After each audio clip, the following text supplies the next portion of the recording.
Hey guys, welcome back to Three Swords Productions. Tonight I wanted to give you a deck profile on Arlong and what we'll be playing on the channel going forward. So I wanted to go through the deck list and just show you kind of like where I landed at, and this is, I actually think this deck list is pretty good. Certainly not going to be any tier 1 cards here, but, you're going to have certain positions that other decks just can't provide. And you're going to have more consistency in what you're being able to put onto the table versus like Doflamingo, because I know the comparison between Arlong versus Doflamingo is definitely real. It's definitely there. It's definitely present. But I wanted to show kind of the power of using Arlong as opposed to Doflamingo to attack the yellow decks, because I do think the yellow decks have a bit of a weakness with aggressive strategies.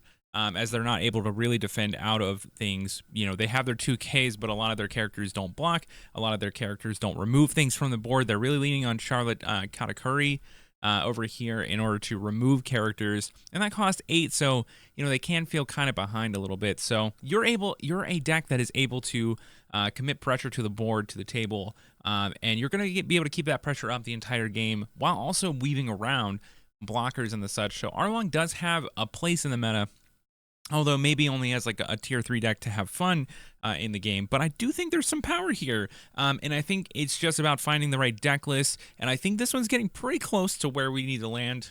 So this is what I'm going to be playing. If you watch our live streams, if you watch our content, this is going to be the deck list for you. So let's get started here. We're playing 2 copies of Geen. Now, this card, it was coming in and out, but after a lot of testing against certain decks, mostly Rob Lucci, I'm noticing that, hey, Fukuru is actually really, really hard to interact with, and Geen can just tap those down and make them kind of irrelevant on the final turn there.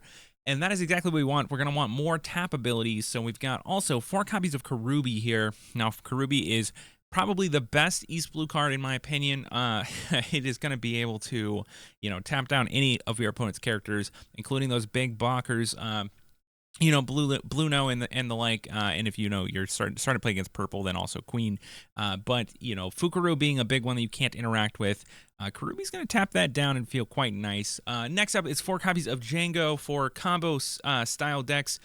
You're going to be able to just untap your leader here and swing again for kind of a lot of damage here. But you're also going to get to tap down, again, big blockers. So one thing that the East Blue package is able to provide you is abilities to get around blockers. Things that are kind of annoying, you can just push right past. Next up, we have 4 copies of Nami. This card is going to be able to search your top 5 cards and add an East Blue to your hand. It gives you the selection that you need with these toolbox effects. And that is going to feel like exactly what you want. You'll be able to add a 2K in a situation where you need to add a 2K. You'll be able to add Django in a situation where you need to untap your leader and swing in. And you'll be able to add Karubi when you don't have really a threat that needs to be played, but you do need to bypass a blocker with Arlong's ability. So Nami is going to be exceptionally critical to the deck, especially with effects such as Katakuri. You can go ahead and put Nami back on top of your deck, and that is an interaction that you really only get with Arlong because of the green-yellow split here. Katakuri on your own Nami, put Nami on top of the deck, and you're going to get to see Nami again, while also healing yourself for 1. So it's actually really a nice interaction, and I found that adding 2Ks after that feels just like icing on the cake. So we're also playing 4 copies of Hachan for obvious East Blue reasons. No explanation there. Although, one thing that you guys might want to know, sometimes you can just go ahead and put this into play with Arlong if you're on the last turn here and you need to get another 4K body into play. Don't hesitate. Put Hachan onto the board. You're going to feel rewarded on the following turn when you just have that extra attacker that they, maybe can't block against. It's going to feel good. So moving on, we're playing 4 copies of Cracker, Charlotte Smoothie, and Sparrow. Those are all the attackers that Arlong wants to put into play. Of course, Sparrow is the best one of the bunch, but the other 2 serve a purpose. You are a 4-life leader, so that first damage that you're going to deal, Cracker will be a 6K. With the 1 extra dot, it will be a 7K with double attack. Don't take that lightly. You can take your opponent from 5 to 3, or if you're in a situation, you could put them from 3 to 1 or 2 to 0. Those are important numbers to think about. Use your Charlotte Cracker wisely.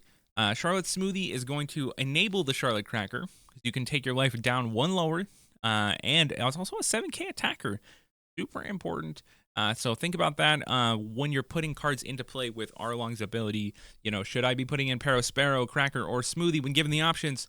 I think you probably want to lead on Sparrow, but there are certain situations where Smoothie is necessary, and obviously Cracker is so powerful. So just definitely think about which of these three you're putting into play. Moving on, we are playing 4 copies of Charlotte Pudding.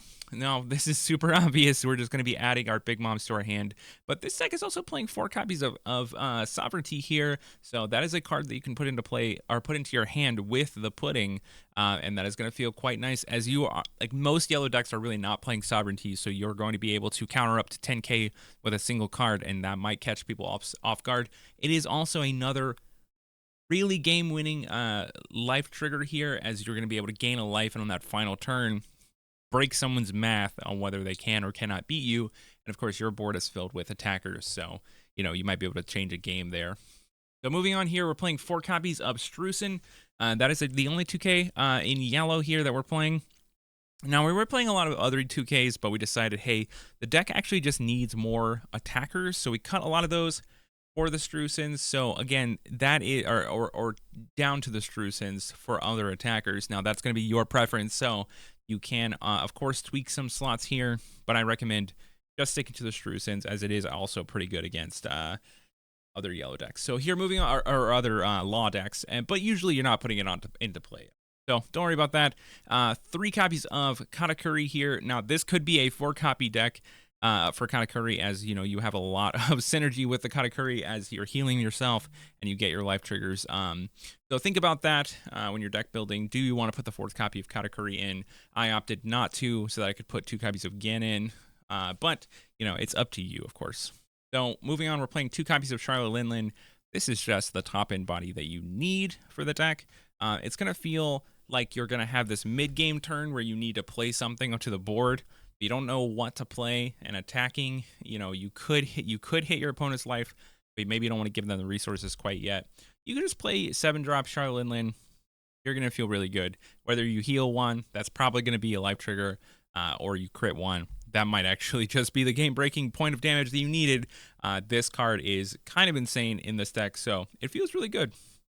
Moving on for events here, of course, I talked about the Sovereignty already. We're also playing 3 copies of Punk Gibson. There aren't that many relevant 4-cost blockers out there.